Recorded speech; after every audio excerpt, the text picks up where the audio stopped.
Ya, baik. Bismillahirrahmanirrahim. Assalamualaikum warahmatullahi wabarakatuh. Waalaikumsalam Waalaikumsalam warahmatullahi wabarakatuh. warahmatullahi wabarakatuh. Izin Bapak Ibu untuk menyampaikan aksi nyata di modul 1.4 tentang budaya positif. Di sini saya sudah melewati modul 1.2, 1.1, 1.2, 1.3 dan 1.4. Sekarang tugas kami yaitu untuk diseminasi atau mengimbaskan kepada Bapak Ibu guru. Di sini perkenalkan dulu, saya Fitra Yadin, calon guru penggerak angkatan 11 dari Kabupaten Bogor. Ya, konsep inti dari budaya positif yaitu ada 8. Yang pertama, perubahan paradigma belajar, disiplin positif, nilai-nilai kebajikan, kebutuhan dasar manusia, motivasi perilaku manusia, posisi kontrol diri, keyakinan kelas, dan segitiga restitusi. Ya, itu ada 8. Yang pertama, pembelajaran dengan paradigma baru. Nah, di sini ada perubahan dari cara belajar kita yang sekarang dengan harapan dari profil belajar Pancasila. Pembelajaran dengan paradigma baru merupakan pembelajaran yang dirancang berdasarkan prinsip pembelajaran berdiferensiasi. Ya, kita harus pahami dulu pembelajaran berdiferensiasi itu apa. Pembelajaran berdiferensiasi yaitu memenuhi kebutuhan siswa yang berbagai macam dalam satu kelas. Jadi siswa itu memiliki minat dan bakatnya berbeda dalam satu kelas.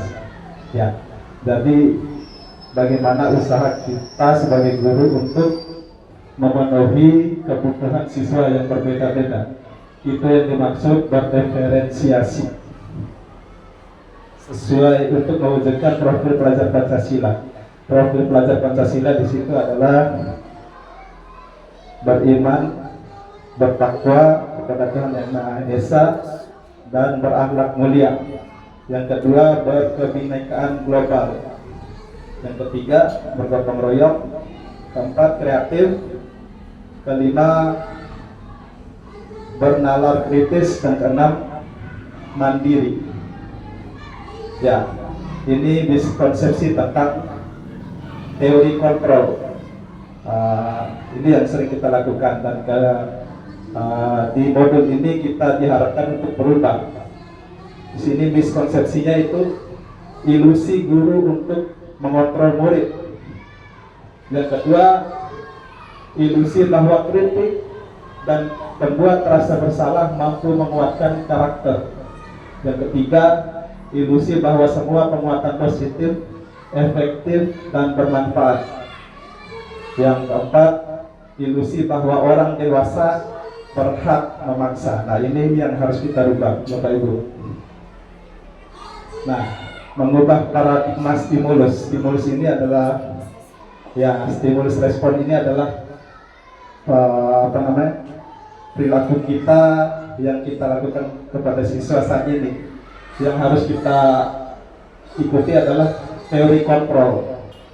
Coba kita bandingkan, realita kebutuhan kita sama, sedangkan di teori kontrol yang harus kita lakukan, realita kebutuhan kita itu berbeda.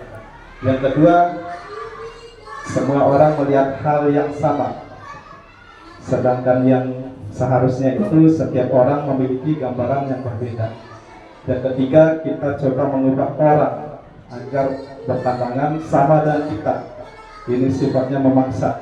Sedangkan di teori kontrol itu kita berubah memahami pandangan orang lain tentang dunia. Yang stimulus respon berikutnya, perilaku buruk dilihat sebagai suatu kesalahan. Sedangkan di teori kontrol ini semua perilaku memiliki tujuan. Jadi dia melakukan kesalahan itu ada tujuannya tertentu. Yang berikutnya, orang bisa mengontrol saya hanya bisa mengontrol diri Anda. Saya hanya Anda yang bisa mengontrol diri Anda. Dan berikutnya, saya bisa mengontrol orang lain, Anda tidak bisa mengontrol orang lain, dan seterusnya, seperti yang ditampilkan pada slide ini. Nah, disiplin positif. Disiplin positif harus kita pahami dulu. Disiplin positif itu berasal dari kata disiplina, yang artinya belajar. Disiplin mengacu pada disiplin diri yang memiliki tanggung jawab terhadap apa yang dilakukan berdasarkan sifat-sifat yang diyakini. Disiplin positif merupakan salah satu peran disiplin yang bertujuan untuk menumbuhkan kesadaran peserta didik, memberdayakan murid tanpa imbalan, penghargaan, ancaman, dan hukuman. Jadi disiplin positif ini diharapkan siswa itu sadar tanpa ada paksaan, dia melakukannya dengan kesadaran dirinya, tanpa ada paksaan dari bapak ibu guru atau dengan tanpa ada mengharap imbalan dari bapak ibu guru. Ya, di sini tujuannya.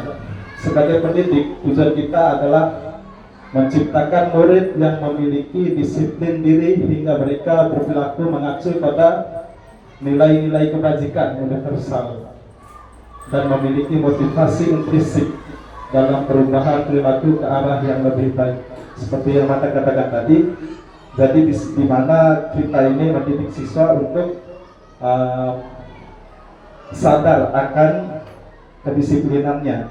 Motivasinya itu berasal dari dirinya sendiri, bukan dari paksaan atau berharap imbalan. Ya, ini nilai-nilai kebajikan. Jadi kita guru diharapkan untuk menanamkan nilai-nilai kebajikan sesuai dengan harapan profil pelajar Pancasila.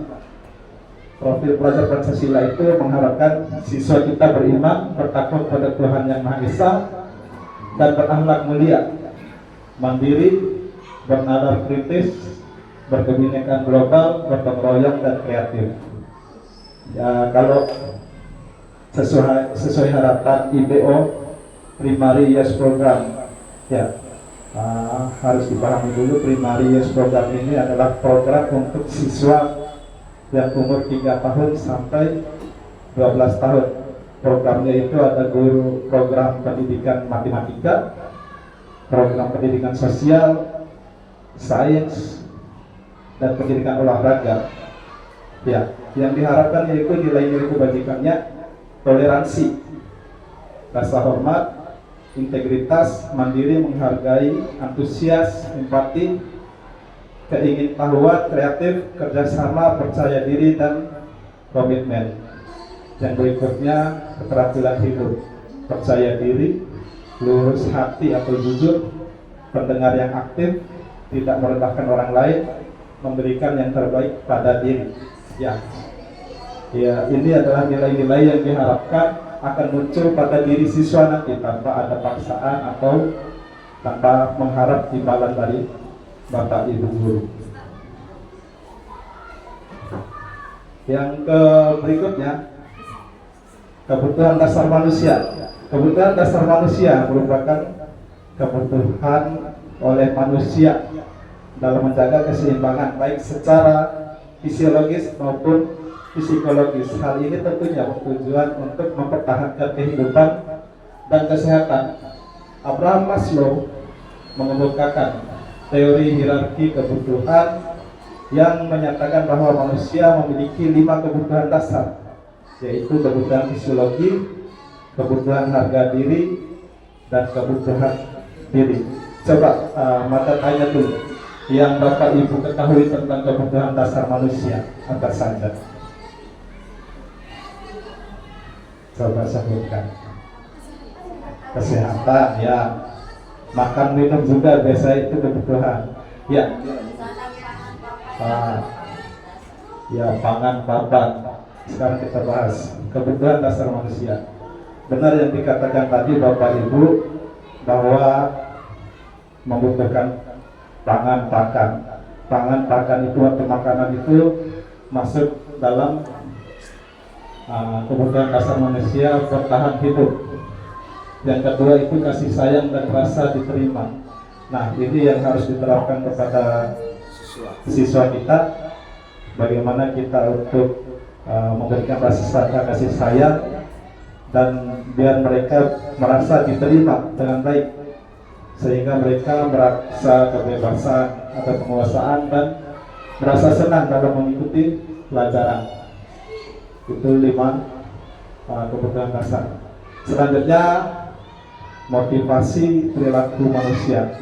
Motivasi ini yang kedua, yaitu yang berasal dari diri kita atau yang disebut dari disebut intrinsik. Terus yang kedua itu motivasi ekstrinsik, motivasi dari luar. Motivasi intrinsik yaitu untuk menghindari ketidaknyamanan atau hukuman. Kita merasa tertekan di sini sebenarnya, karena kita takut dihukum. Yang kedua untuk mendapatkan imbalan atau penghargaan. Ini motivasi dari luar. Sedangkan motivasi intrinsik untuk menjadi orang yang mereka inginkan dan menghargai diri sendiri dengan nilai-nilai yang mereka percaya. Nah, Bapak Ibu, ini ada perbedaan antara hukuman, konsekuensi, dan restitusi. Yang sering kita lakukan yaitu ketika ada masalah dengan siswa, kita melakukan hukuman atau konsekuensi. Perbedaan hukuman dan konsekuensi. Yang pertama, hukuman itu tidak direncanakan. Misalnya siswa kita melakukan kesalahan, seketika kita menghukumnya. Misalnya siswa terlambat, kita suruh pungut sampah atau kita suruh berdiri menghormat bendera. Itu sifatnya tidak terencana atau tiba-tiba. Yang kedua, murid tidak tahu apa yang terjadi atau tidak dilibatkan pada saat hukuman itu. Kita tidak melibatkan siswa. Mau dihukum apa atau maunya seperti apa ketika siswa sudah melakukan kesalahan. Yang ketiga itu bersifat satu arah. Satu arah di sini adalah guru sendiri yang memberikan hukuman, bukan berasal dari kesepakatan bersama. Nah, di sini nanti kita rubah hukuman ini, kita rubah menjadi kesepakatan kelas. Nanti ada pembahasan berikutnya. Yang kedua itu berupa hukuman fisik atau psikis. Fisik kan sudah jelas itu hukumannya. Misalnya kita suruh lari modal lapangan. Kalau psikis ini berupa kata-kata yang menyakiti perasaan. Ya, konsekuensi biasanya sering juga kita lakukan ini ketika siswa melakukan kesalahan. Sama, terencana atau disepakati. Kalau konsekuensi beda dengan hukuman. Karena ini merupakan aturan-aturan kelas. Konsekuensi ketika siswa melakukan kesalahan, tentu ada konsekuensinya yang sudah direncanakan terlebih dahulu.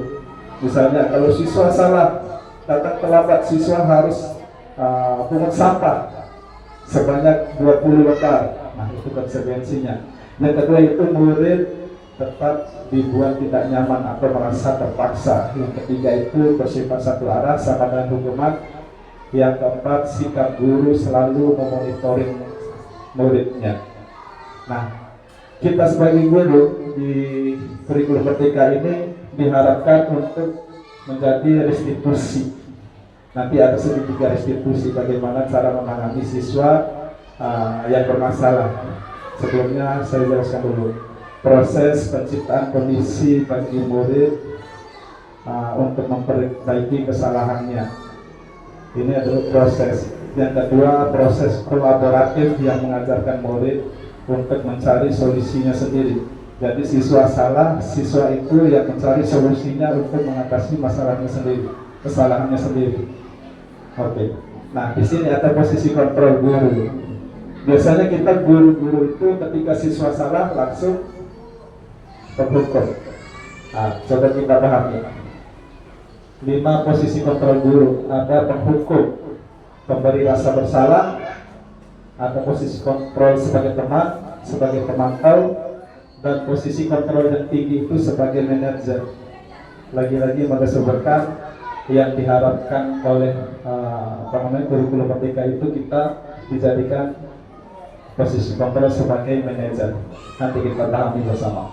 Ya, ini penghukum. Contoh kasusnya siswa tidak memakai atribut pada saat atribut perlengkapan pada saat upacara. Sebagai kita memposisikan diri kita sebagai penghukum dulu, kita langsung menghukum siswa dengan hormat bendera selama 1 jam. Kalau membuat rasa bersalah, kalimatnya seperti ini: berapa kali ibu atau bapak harus memberitahu kamu? Selalu saja kamu mengecewakan ibu. Nah, itu kata-kata untuk posisi kontrol membuat rasa bersalah. Selanjutnya sebagai teman. Nah, seperti ini biasanya. Ayo dong ikutin aturan sekolah. Tolong bantu ibu ya sekali ini. Ya sudah, tidak apa-apa, lain kali jangan berbuat seperti itu lagi ya. Nah, kalau pemantau, posisi kontrol pemantau, kamu sudah melanggar peraturan sekolah, kamu tahu konsekuensinya. Setelah upacara, kamu beli atribut di koperasi dan jangan mengulangi lagi. Nah, ini posisi kontrol yang tertinggi. Kita diharapkan untuk menjadi posisi kontrol manajer, walaupun ini sangat sulit buat kita untuk mengontrol emosi kita, dan ini diharapkan memiliki kesabaran tingkat malaikat. Oke, sedikit menjelaskan posisi manajer. Apakah kamu tahu kesalahan kamu? Nanti siswa menjawab, kira-kira bagaimana kamu memperbaiki kesalahanmu. Nah, nanti siswa akan menjawabnya, misalnya saya tidak akan terlambat lagi ibu, atau saya akan memakai atribut lengkap untuk pada saat upacara. Nanti ada penjelasannya posisi kontrolnya ini. Nah, coba kita pahami posisi kontrol ini. Posisi kontrol, apakah aku dengan kalimat yang ini? Saya kecewa sekali sama kamu. Coba Bapak Ibu. Ada 5 posisi kontrol. Penghukum, pembuat rasa bersalah. Ya, pembuat rasa bersalah. Sekali lagi, penghukum, pembuat rasa bersalah, sebagai teman, pemantau, dan manajer. Dengan kalimat ini sudah jelas ini adalah posisi kontrol pembuat rasa bersalah. Kita coba lagi. Posisi kontrol, apakah kamu tidak pernah benar melakukannya. Nah, ini agak susah dipahami.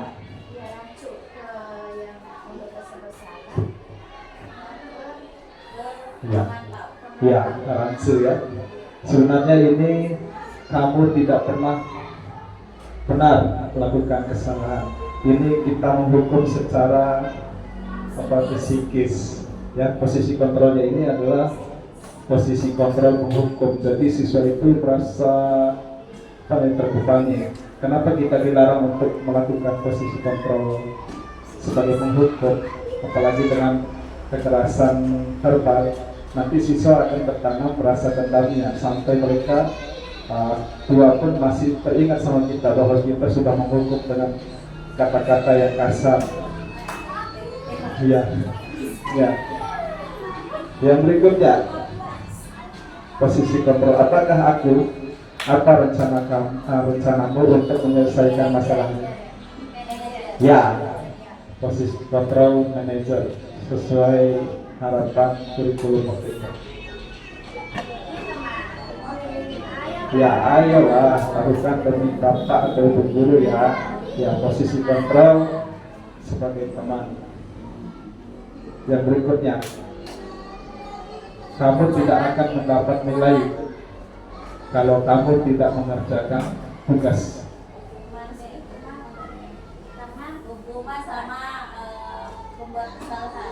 Ya, posisi kontrol pemantau. Ya, ini sebelum kita melakukan melakukan restitusi, kita harus membuat keyakinan kelas dulu. Keyakinan kelas itu beda dengan peraturan kelas. Mengapa? Pertanyaan tematiknya di sini, mengapa keyakinan kelas bukan peraturan kelas. Ya, perlu kita pahami dulu perbedaan antara keyakinan kelas dan peraturan kelas. Peraturan kelas ini dibuat oleh guru, seperti yang dijelaskan tadi, satu arah. Jadi yang melakukan itu, yang harus mengikuti peraturan kelas itu cuma siswanya aja, tanpa peraturan kelas ini tanpa dibuat bersama dengan siswa. Kalau keyakinan kelas, kita melibatkan siswa dalam menyusunnya, misalnya. Dan peraturan kelas ini nanti ada penjelasannya. Keyakinan kelas ini dibuat bersama dengan siswa, dan yang melakukannya itu bukan siswa aja yang harus mentaatinya, tapi gurunya juga. Itu perbedaannya. Nah, ini bentuk keyakinan kelas bersifat abstrak, merupakan pernyataan universal, dibuat dalam pernyataan positif.